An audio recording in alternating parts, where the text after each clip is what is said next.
country's outstanding freedom fighters and liberators, the Right Excellent Sir Grantley Adams.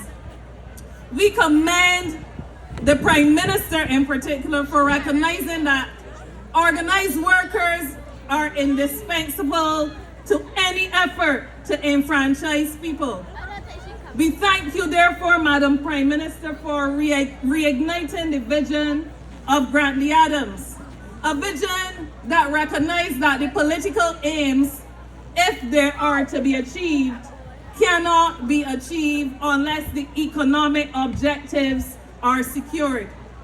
A vision that recognizes no matter how good a party thinks it is, no matter how good a party intends to be for its people, it needs a watchdog. And it matters not that that watchdog be an enemy. It is not necessary, in fact, for that watchdog to be an enemy. But if it is coming from within, where the Barbados Workers Union sits not only as the economic arm, but as the conscience of a party, I think that we can deliver much for the people of Barbados. Our history has made us inseparable, and now also I hope that that holds true for our destiny. As I was sitting during the signing ceremony just a few minutes ago on the Declaration of Missions, I wondered if anyone else here was feeling the way I did. I felt a genuine appreciation of the importance of the moment that we were in. The importance of the moment for the future of our country. As we decided not only as a government, but as a government working with labor and the social partnership, and therefore committing to roll out across this society what we could determine are the missions around which we will work over the next 7 years. I wonder how many of us saw, as I did, this signing as a solemn commitment, a collective agreement, which is the term we use in the trade union movement, between government, the private sector, and labor movement to share the burden as we navigate through some very uncertain times during the next 7 years. This year is the second year that May Day is being observed here at the Botanical Gardens. Last year we had a very chill year. Today represents the first May Day rally, therefore since 2019, where we took our May Day celebration from Bronx Beach and we took it home at Solidarity House. It therefore represents the first May Day rally address that I am delivering since the good people of St. George North gave me the opportunity to do what every other labor leader in the Barbados Workers Union has done, and that is to exercise influence not only in the House of Parliament, but in the lower house of Barbados.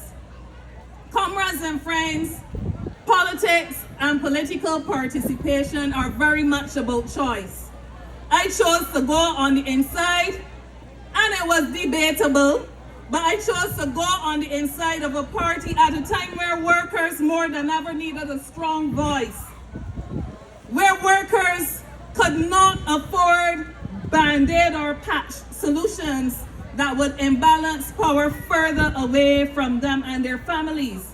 And if you would recall well, it was very much in the throes of COVID, where not only in Barbados workers were feeling it, but around the world there were attempts to use COVID as an excuse to pull back on what labor had achieved across the world before. And I want to highlight a few things for you, because sometimes as we move about in our day-to-day movements, it is so easy to lose sight on some of the things that are important. Within 6 weeks of my election, I want you to check what happened. The Barbados Workers Union was successfully able to convince the government of Barbados that the time was right for the implementation of a minimum wage. You think that the Prime Minister of Barbados and the government just woke up or went to cabinet and said, oh, I think we should implement a minimum wage, you're wrong. It was on the backs of the workers of G4S, and at this moment, I signal G4S. The workers of G4S are one of our partners in today's May Day exercise. Because it was because of the workers of G4S that the workers in gas stations, domestic workers, workers working in homes, workers in shops, workers in factories, some workers in government too, at the level of watchmen, could have an increase in their wage. I want to remind us that it was through a dispute that was very much about leveling the playing field among security firms in Barbados that the $8.50 as the national minimum wage came about, and the $9.25 for security workers. Workers of Barbados, my move into the party was about you, and it is about you.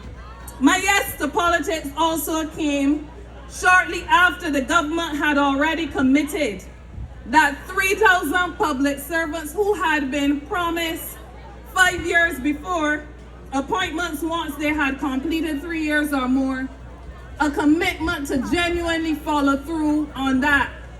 It came 2 weeks after my announcement as a candidate for St. George North, and it came 6 weeks before my election. It was about workers of Barbados, and it remains about workers of Barbados. But I want you to watch it. That is what I've talked about, a minimum wage, and then I'm talking about appointments. But just 1 year after the Barbados Workers Union, the Executive Council of the Barbados Workers Union permitted me to be a part of the Barbados Labour Party. What happened for sugar workers? Anybody knows? For over 50 years, the Barbados Workers Union had been appealing to successive governments that if you want to bring fairness, if you want to bring decent conditions to people in agriculture, to workers in agriculture, that at least the basic facilities when somebody gotta do a number 1 or 2 should have been in place. And just 1 year, less than 1 year after an election, to go into the lower house so that I could continue to serve workers, that became a reality for agriculture workers across Barbados. It is about you, workers of Barbados.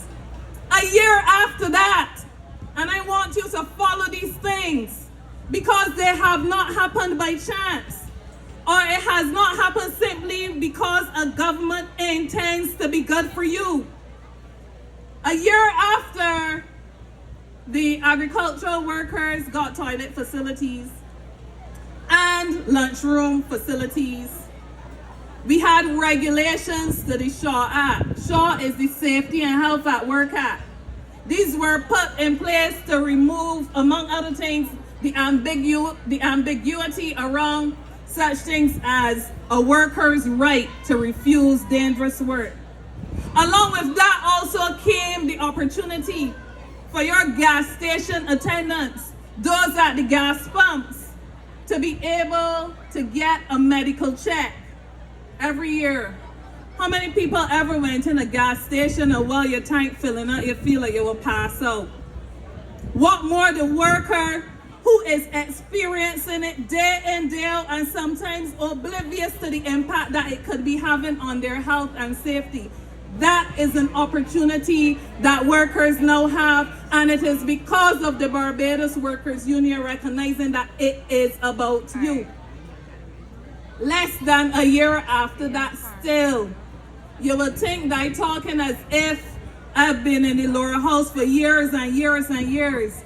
But less than a year after that, the Barbados Workers Union and the Barbados Employers Confederation reached agreement on wages around a schedule that will become part of an amended labor clauses act in Barbados, which sets out a floor of wages that any company in construction that is bidding for a contract, a public contract, this floor of wages must be satisfied for that company to get a contract and keep it.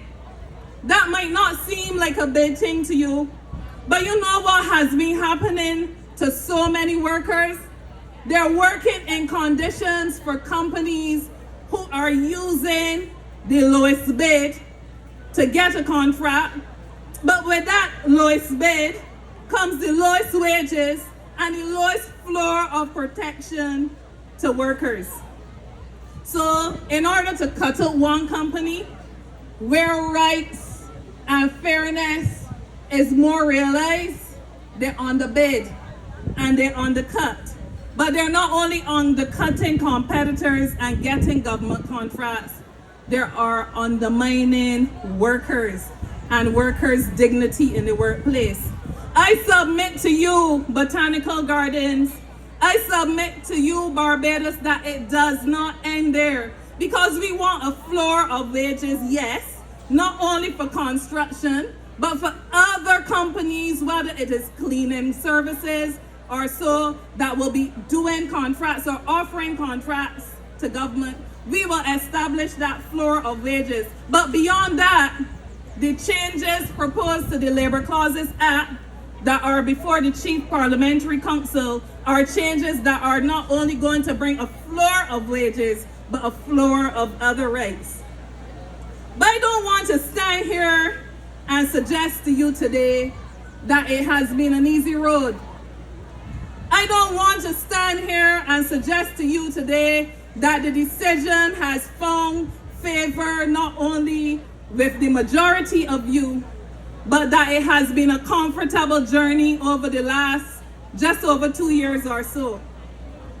For you will well remember in January this year, we had a strike at the Transport Board. The Transport Board is a government agency, a statutory board of government.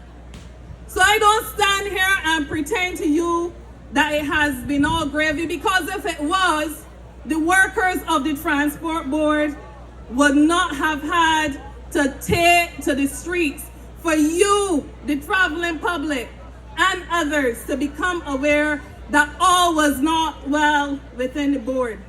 So I am suggesting to you that notwithstanding all the progress that has been made, the steadfastness of the BWU has been of such that we have committed that changes would come, even where those changes came with kicking and screaming or with strikes. And I want to say something. For the last 6 weeks, the Barbados Workers Union has been warning the board and management of the Transport Board that all still was not well. That notwithstanding that they have addressed some of the issues, there are still too many issues outstanding. And I don't know if the board and management of the Transport Board have it in mind that the workers have exercised enough muscle to last them through a year, because they're not responding. And today, this Labor Day, represents a final warning to the board and management of the Transport Board. Get it right. Get it right. The public of Barbados does not deserve to be inconvenienced because you are failing to do what you need to do. We also have the situation at the Caribbean Broadcasting Corporation, where over 100 workers at the corporation are wondering what will be their future. Have been hearing for months and months on end that the corporation is to be restructured, that the corporation is to be sold. Some of them are even challenging me because that they have heard names of who it has been sold to. I haven't. I genuinely haven't. Because we have been going through a process where we are trying to settle the arrangement on the which CBC workers will be restructured, whether they'll be restructured out, whether some workers will be taken back, whether all workers will be taken back. Those are the kinds of issues that we have been managing. So there is uncertainty. And when there is uncertainty, there's also angst, there's also anger, there's also frustration. And we feel you. All is not well as it relates to government-run agencies. There's also the Employment Rights Act. Amendments have been sitting before the office of the Minister of Labor since 2015. We had a female Minister of Labor, no tall Minister of Labor, and the Employment Rights Act amendments are still sitting there. And now to add on top of that, an Employment Rights Tribunal, the chairman has stepped down, so that represents a further lull in the backlog of cases that still needs to be cut through. And what does it mean for workers, therefore? A delay in justice where justice needs to be served. And we all have heard it from time to time that justice delayed is justice delayed is justice denied. So we need to fix that too. And while I hailed the implementation of a national minimum wage, and while I was glad to hear the Prime Minister make reference to a national minimum wage that was delivered to workers of Barbados during COVID, I want to say to you, because I've already said it to the government, that it is time to beef up that national minimum wage. Because at the time that we signed on to it, the Barbados Workers Union was very clear that it was not close enough to what is a living wage for workers.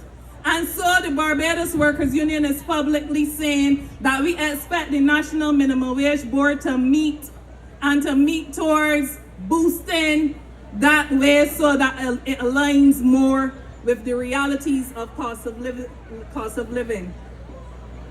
And I say that so that we expect that by April 1st, because it was April 1st, 2021, right?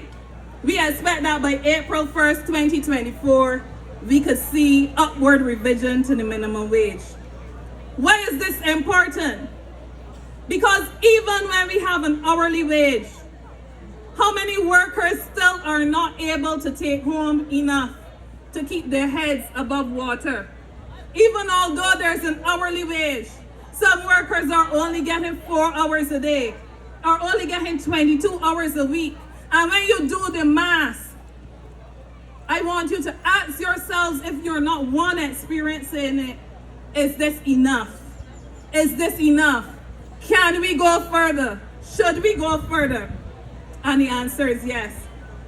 We support growth. We support productivity. We support workers getting their fair share. Comrades, today as we celebrate the contributions of the many workers and what they have done to boost our economic development, we are also very aware of the challenges of diversifying our economy and creating new jobs. Government, business, and labor have the responsibility. We have the joint responsibility to find a path of sustainable job creation and quality jobs. As the case was with the decision on the minimum wage, we must work to ensure that the long-term interests prevail over short-term considerations. Comrades, this difficult period working with the current government has the potential to produce outstanding gains for workers. But as workers, we must commit to collectively working to achieve them. In striving for our goals, we must dispel any idea that change can come from government alone without effort on our own part. Active citizenship is what we hear a lot about. And active citizenship demands that we take responsibility for changing our own lives for the better. The very success, and I want you to hear me, the very success of the missions that the social partnership have signed on to today rests heavily on working people who create the wealth that drives our country forward. Who are these? The cleaners, the carers, the teachers, the engineers, the nurses, the shop workers, the bus drivers, the water authority workers, the port workers, bartenders, teaching assistants, technicians, cooks, and I can go on. Because these are the workers, many of them whom we did not see, but whom all of a sudden in 2020, they became the workers that we depended on to keep this country afloat. In 2020, when I was forced to deliver the union's May Day address via television, via CBC, the Executive Council of the BW promised you that we would not let the country forget you. So our chosen theme, It's About You, really represents our campaign. A campaign that re-intensifies our commitment to workers, but also a campaign that allows for workers to see themselves and to see their role in this struggle. Security at work is the bedrock for aspiration and opportunity still. It's the bedrock for giving people the confidence to get on. But on this May Day, let us remember that workers' rights are never a given. They're always on the threat, and there's always attempts to continue to undermine and erode workers' rights. And I want to give you a classic example. You would have heard me speak about it before, no doubt. I remember well in 2020, when hotel owners, faced with their proverbial backs to the wall, solicited the solidarity and the interdependence, which was so desperately hailed by all as the only way out. The Barbados Workers Union had misgivings, and the then Minister of Labor, who's still the Minister of Labor, and the then Minister of Tourism, the Honorable Kerry Simmons, would recall very well that the Barbados Workers Union registered its misgivings that any plan to save the tourism sector would ultimately help workers of Barbados.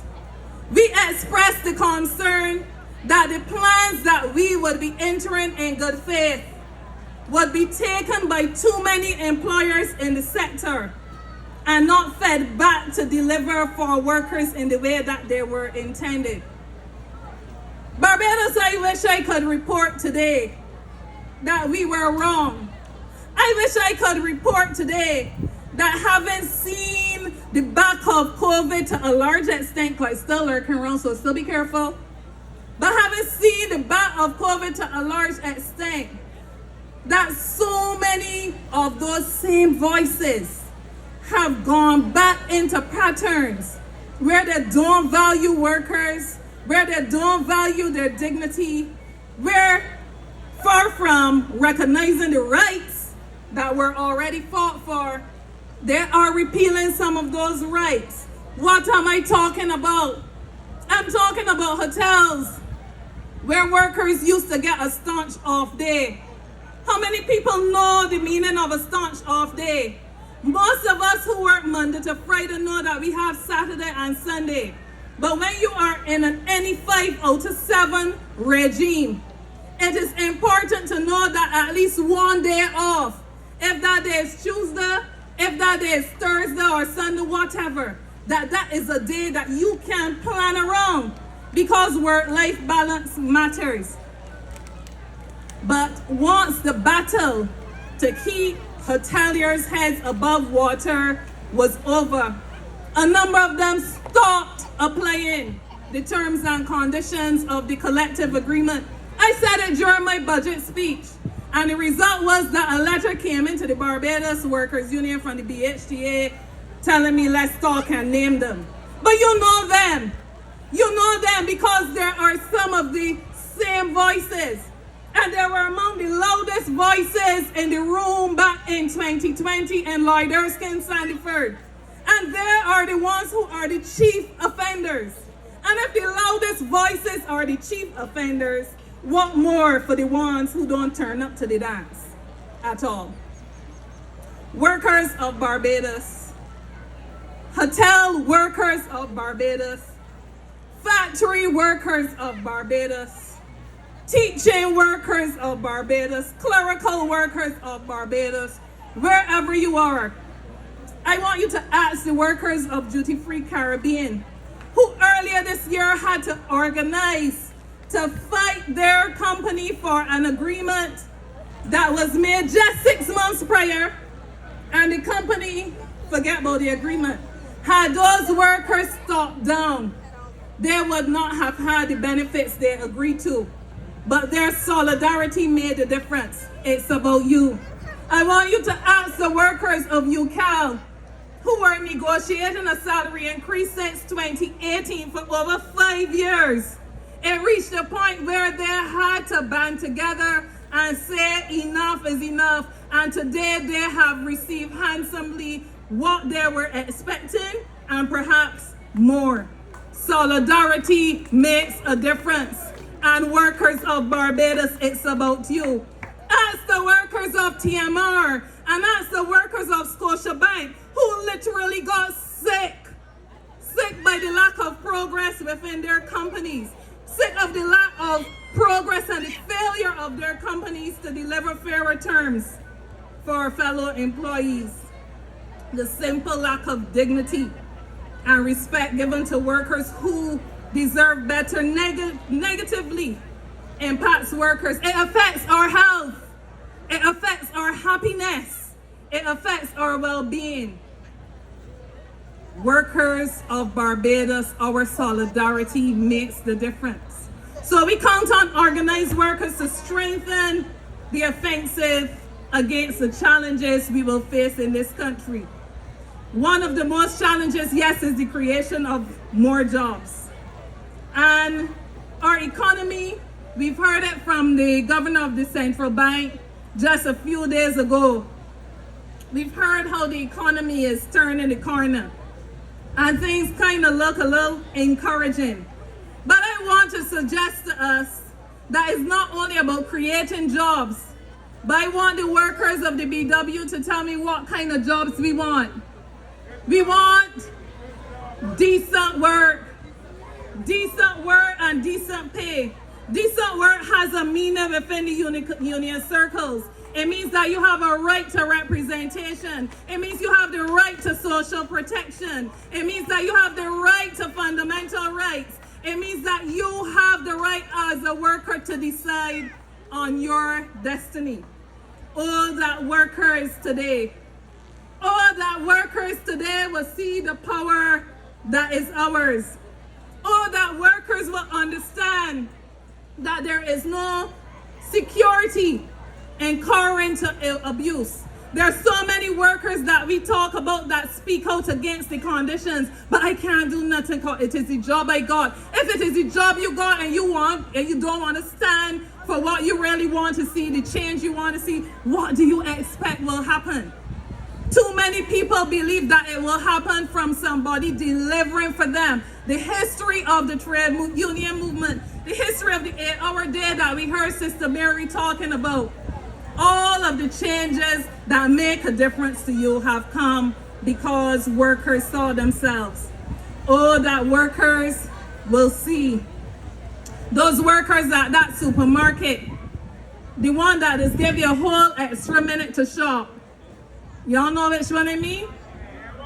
You have a whole extra minute, shoppers come in and shop.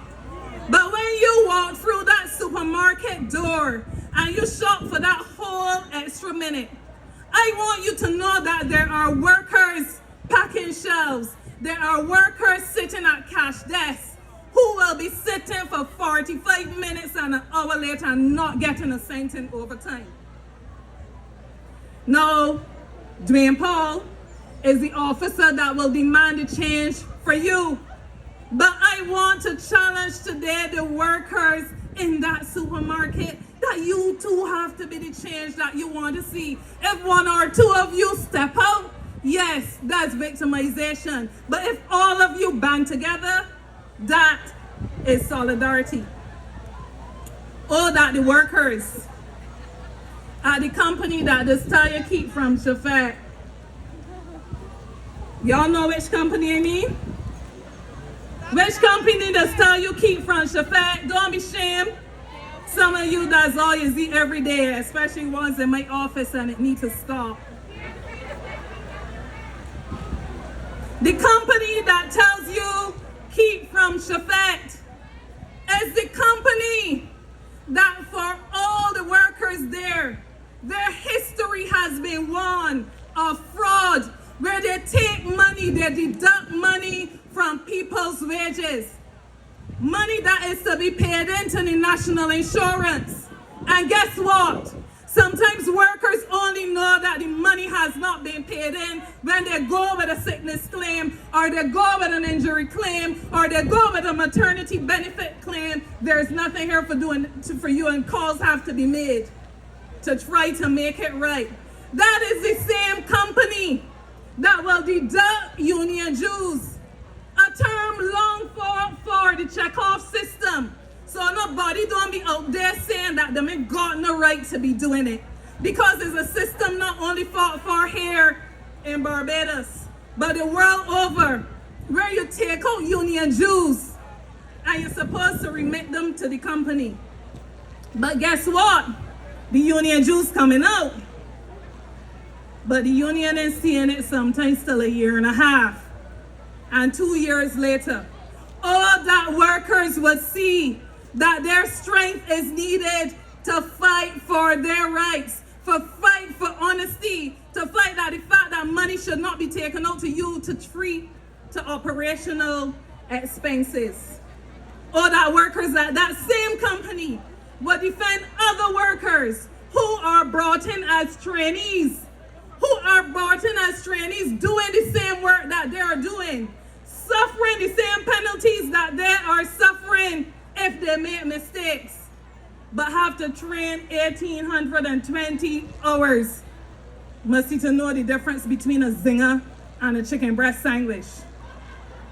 It's not a joke, because when we as workers don't see ourselves as the change we want, when we as workers don't see enough in ourselves to say, look, if I lose this, but the fight is worth it, then there's no victory. Our solidarity demands that we will do better. And I want that to resonate, because it's the workers at that supermarket, it's the workers at the company that tells you to keep from Shafat. But there are other workers. There are other workers. I mentioned the workers in tourism as well. I want workers to underscore to their employers. You saw our worth during COVID. You came to us. You sought our cooperation. You hailed us. We deserve better. No deal, employer. No deal, employer. We know our rights. We know our worth. We are prepared to fight for it. We have a union movement that is prepared to fight for us, fight with us, stand up with us, because this movement is still about solidarity. It's about you. Comrades, it's about you. It's about you, and our best defensive is still our offensive, which is unity. Comrades, in winding down, will we have difficult moments from time to time? I believe we will. Will we have differences internal to the union, even among our staff? Because once you have a situation where you get more than one person in a room, there are gonna be problems at whatever level. Sometimes one person could be more than one person and it's problems. But what counts is how we handle our differences when they arise. And I want to say to the government of Barbados, oh, there's one I forget. I mentioned the keep from Shafat people, and I mentioned the supermarket that's give shoppers a whole extra minute and take a whole extra hour from the staff. But there's a company in the budget speech, anybody who followed, you hear me saying something about company that is the one be under the infrared. The infrared, that might have been lost on some people. But if you just take the first part of that, you'll know who I mean. A company all about the place getting public contracts and refuses to pay their workers a minimum wage. Barbados, you know how workers will have to secure a minimum wage at that company? You get $7 an hour and you must complete a trip. If you complete a trip, they give you $12.